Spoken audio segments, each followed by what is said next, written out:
I thought your mother died. All of Trinity's anger had melted into confusion. No one had seen or heard from the previous Luna for 7 years now. Not since Rhys had taken over the pack. A lot of people think that. Rhys's eyes were on the floor. Trinity had never seen him looking so dejected. But in truth, my father's death broke her. Broke her? What do you mean? Trinity fought the need to comfort him, reminding herself of Rhys's cold words. She was nothing to him. She's a shell of the person she used to be. She just sits there, day in and day out. There's a maid that takes care of her and a doctor that checks on her, but she has not moved or spoken or even looked at me in 7 years. Trinity had never heard Rhys speak so softly. He was grieving. Why didn't you tell me before? Because it's none of your business. The softness only lasted for a moment. His hard exterior was back. Actually, it is. Rhys stared at Trinity. First, I'm your mate. Therefore, what affects you affects me. Even if I am a mate in name only.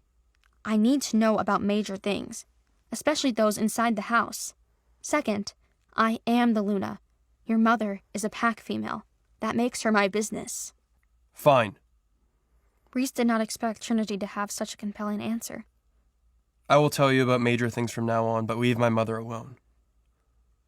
Is there anything else we can do for her? Leaving her locked in a room with just a maid and a doctor sounds really depressing. Trinity couldn't imagine ignoring her family like that. Even her grandfather. Don't tell me how to run my family. You know nothing about me, my family, or my life. And whose fault is that? Trinity yelled after Rhys as he flung the door open and left the room. Bad dog! Trinity yelled at him for good measure. For 3 days, Trinity didn't see Rhys again. She tried her best to entertain herself. Her friends were still busy with their grandmother, and she did all the schoolwork that she could. She was reading in the solarium when Noah approached her. Trinity? I've been looking all over for you. Sorry, I got tired of sitting in the library. You always know how to find a good reading nook. Trinity smiled. She was grateful to have family around, even though Noah was normally way too busy with Rhys to talk to her. I came to bring you to your next meeting. The elders and Rhys want to see you. Trinity had hoped she could go for more than 3 days without having to see Rhys, but it looked like she wasn't going to be able to avoid him that easily.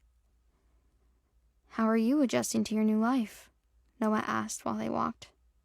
It's definitely an adjustment, Trinity laughed. She stopped Noah and gave him a hug. I know it isn't easy for you, with this division running between us all. You're trying to be loyal to the pack and me at the same time, but I'm going to be fine. Don't worry about me, Noah. Noah smiled as he hugged her back. They walked into the office, and Trinity's eyes immediately went to Rhys, as if of their own accord. She took her usual seat, which was reserved for the Luna, and saw that Frederick was the only elder in the room. Welcome, Luna. How are you, dear girl? Frederick spoke like an old man talking to his grandchildren. Trinity found it condescending, but it made her feel better to see him using the same tone as Rhys. I'm well, Frederick. How are you today? Trinity wanted to sound like a proper Luna, and she fought the urge to glare at Noah when she caught his smirk. Wonderful. I'm simply wonderful, my dear. I can already feel the power increasing among the pack now that the Alpha has formed his mate bond and finished his circle. Frederick beamed at the couple. I am certain that the two of you will be the greatest Alpha and Luna there ever was. Yeah, don't hold your breath, Frederick. Trinity smiled sweetly at him. Thank you so much for that lovely sentiment. Now, to what do I owe the pleasure of your visit? I'm here to discuss the Hunter's Moon event. Frederick looked at Trinity. She realized he expected her to look excited. How exciting! In truth, Trinity had never been to a Hunter's Moon event before. Because she didn't have a wolf, she wasn't included. What happens at the Hunter's Moon? Rhys scoffed. You don't know? I've learned about it, yes, but no, I've never been allowed to attend. Trinity shifted her focus to Frederick and smiled at him. Could you please explain the event to me, at least briefly? I've always wanted to go. I would be happy to, Frederick spoke kindly. Thank you, Frederick. You're so sweet. Frederick blushed. You see, child, the Hunter's Moon event allows all pack members with a wolf to run through the forest and mountains in search of prey. As we normally have to keep ourselves hidden from humans, running freely is both a privilege and a risk. We are allowed one night a year when we can hunt without worry. So that's why the Hunter's Moon event is such a big deal. All the pack members looked forward to it all year. Trinity felt a pang of envy for the rest of the pack having their wolves. When is the Hunter's Moon event again? Trinity wondered what she would be doing while the adult pack members ran freely through the forest. 2 weeks from today, Luna. Trinity quickly counted out the days. Wait a minute. What about all the children? They don't have a wolf. They can't participate. Reese snapped. Did he really think Trinity was so stupid that she didn't know this? No, that's not what I meant.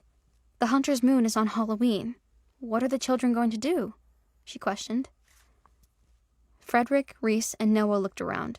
They clearly hadn't considered the children. If they're old enough, they can go trick-or-treating alone, or with friends and older siblings, Noah chimed in, always ready to be helpful.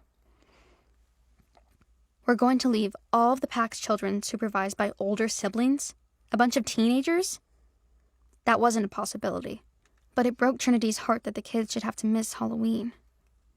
It's just a silly holiday. There will be more in the future. Reese was ready to put an end to the discussion. I'm sure the children will be fine. Frederick took Reese's cue and moved on with the meeting.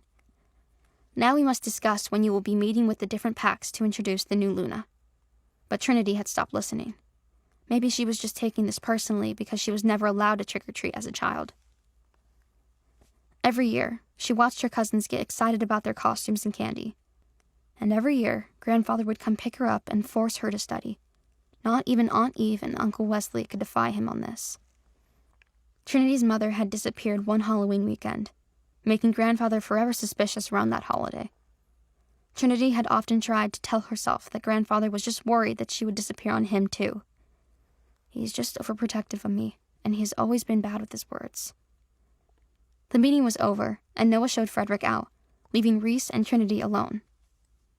Are you going to sit there all day, or are you done wasting my time? Reese growled. Careful, Benji, Trinity cooed as she walked to the door. Or I might need to rename the puppy again. Trinity hurried to her room. Noah made it clear in the meeting that she would not have to miss any classes. Thank goddess. So while Frederick, Noah, and Reese discussed dates and names that meant nothing to her, Trinity put together a plan.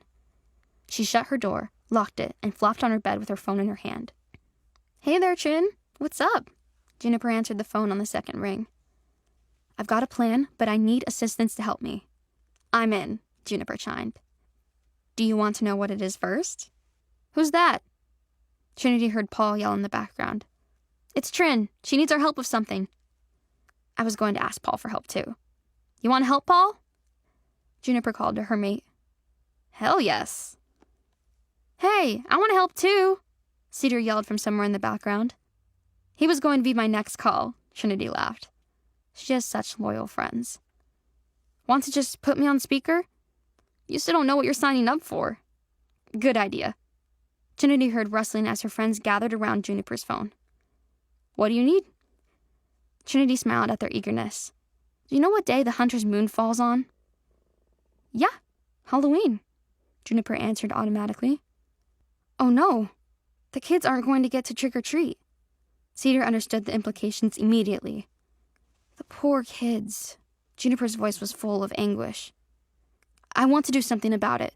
Trinity felt more confident with the support of her friends. What can you do? Well, I can't go to the event anyway. What do you mean you can't go? Juniper was always ready to defend her. I don't have a wolf, Juniper. Oh, yeah, duh. Juniper laughed. So, I'm going to throw the kids a Halloween party. Cool. Where? Paul was always ready for a party. Here, she said. Paul, Juniper, and Cedar gasped. You mean, like, out in the forest? Juniper was still in denial. Nope. You're going to throw a Halloween party for the kids inside the Alpha's house? Yep. Does he know? No. And it needs to stay that way. So far, Reese had tried his best to squash anything that brought Trinity joy. It was Trinity's job to look out for the Pack children, and she was not going to let Reese stop her. Want to help? Oh, you bet your little tiny ass I'm going to help. You'll have to miss the Hunter's Moon event. Who cares? We're in. Paul and Juniper were on board. Yeah, this is bound to be more interesting. Cedar was in too. Perfect. Trinity felt a wave of gratitude for her friends. You all should come by tomorrow. I don't want the wrong guards hearing about this, and since my room isn't being watched by anyone, it's safer here than anywhere else. And don't say anything to anyone. I do not want the Alpha catching wind of this. With that, Trinity's plan was set in motion. Don't let your excitement die! The full audio series is on the Pocket FM app. Tap the link in the description to install now.